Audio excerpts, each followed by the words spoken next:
नमस्ते बच्चों। सावित्रीबाई फुले पर्यावरण एवं शिक्षण संस्थान उदयपुर द्वारा संचालित बीएड महाविद्यालय में आपका हार्दिक स्वागत और अभिनंदन। आज हम बीएड सेकंड ईयर में असेसमेंट फॉर लर्निंग सब्जेक्ट में एनसीएफ 2005 राष्ट्रीय पाठ्यचर्या एनसीएफ 2005 का विस्तृत रूप से अध्ययन करेंगे।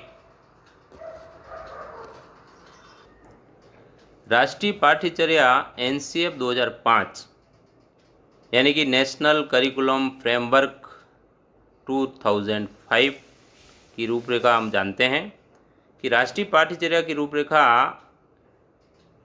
एक रूपरेखा प्रदान करती हैं जिसमें शिक्षक और स्कूल उन अनुभवों की योजना बना सकते हैं जो उन्हें लगता है कि बच्चों के पास होनी चाहिए।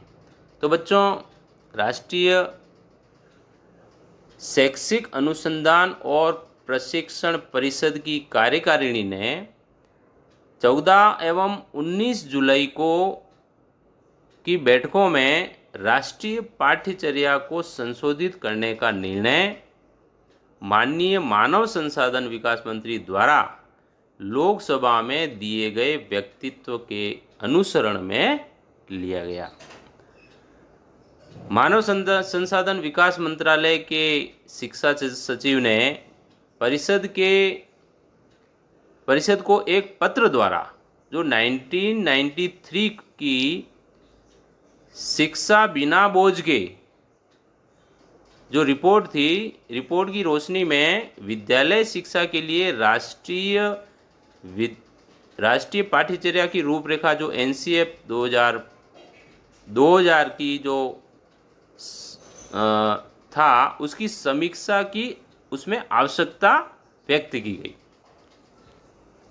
प्रोफेसर यशपाल की अध्यक्षता में एक राष्ट्रीय संचालन समिति और 21 राष्ट्रीय फोकस समूहों का गठन किया गया।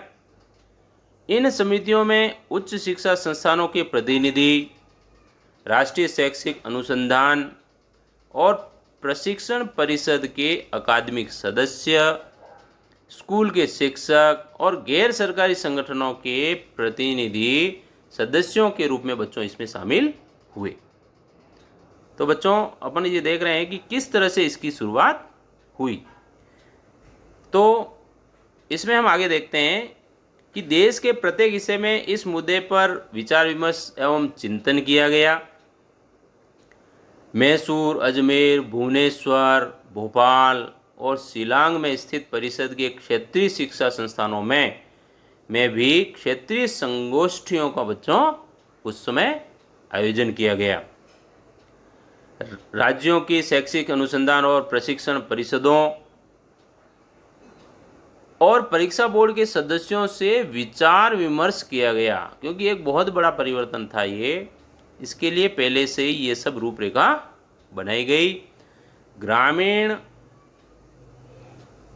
और शिक्षकों, जो ग्रामीण स्तर के शिक्षक थे, उनसे भी सुझाव लेने के लिए एक राष्ट्रीय सम्मेलन का बच्चों आयोजन किया गया और राष्ट्रीय और क्षेत्रीय समाचार पत्रों में भी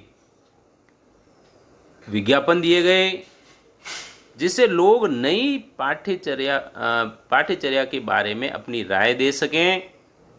और बड़ी तादाद में बच्चों इस पर लोगों ने अपनी प्रतिक्रिया भी दी। ये सबसे बड़ी बात थी कि उसमें लोगों ने, शिक्षाविदों ने अपनी विभिन्न माध्यमों के द्वारा इस पर अपनी प्रतिक्रिया दी कि किस तरह से इसमें परिवर्तन हो, ये कैसा होना चाहिए।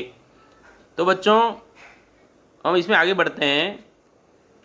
संशोधित राष्ट्रीय पाठ्यचर्या दस्तावेज का आरंभ रविंद्रनाथ टैगोर के निबंध सभ्यता और प्रगति के एक उद्धरण से होता है। ये बच्चों आपको विशेष ध्यान रखना है, जिसमें कवि गुरु हमें याद दिलाते हैं कि सृजनात्मकता और उदार आनंद बचपन की कुंजी हैं और नासमझ वयस्क संसार द्वारा उनकी विकृति का खतरा है। ये बात उस समय रविन्द्रनाथ टैगोर के निबंध सभ्यता और प्रगति के उद्धरण में दर्शाई गई। एनसीएफ 2000 के आरंभिक अध्याय में स्वतंत्रता की बात किए गए। एनसीएफ 2005 के आरंभिक अध्याय की बात हम कर रहे हैं कि स्वतंत्रता के बाद किए गए पाठ्यचर्या में सुधार के प्रयासों की चर्चा की गई। राष्ट्रीय पाठ्यचर्या को शिक्षा की राष्ट्रीय व्यवस्था विकसित करने का एक साधन होना चाहिए जो भारतीय संविधान में राष्ट्रीय निर्माण के दर्शन को अपनी आधार भूमि माने।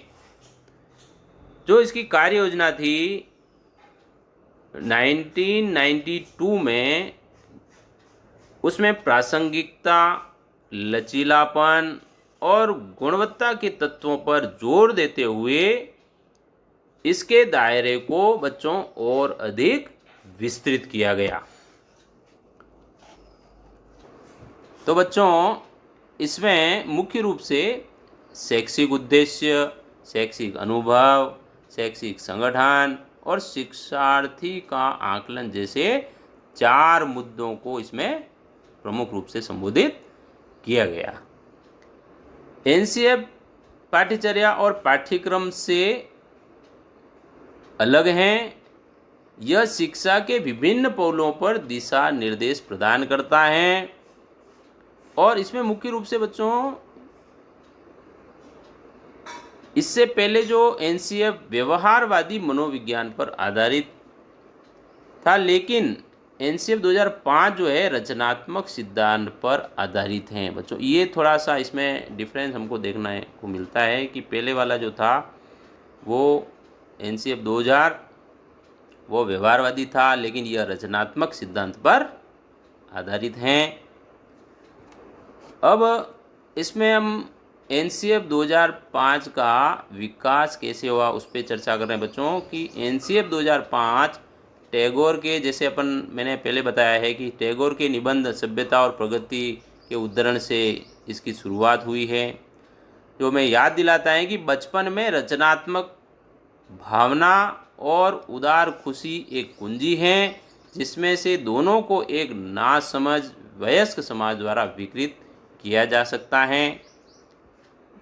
और इसमें मुख्य बात यह है कि 7 सितंबर 2005 को central advisory board of education CABE में चर्चा और इसको पारित किया गया।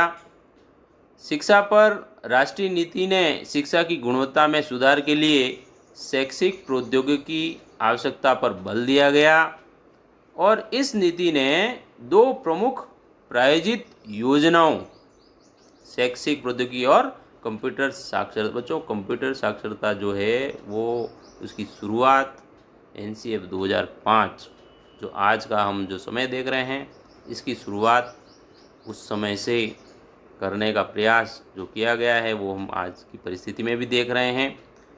अब हम बच्चों इसको आगे बढ़ते हैं इसमें कि पॉलिसी दस्तावेज़ों और रिपोर्टों में पहले से विचार किए गए कुछ विचार यहाँ मैंने नोट्स में दिए हैं।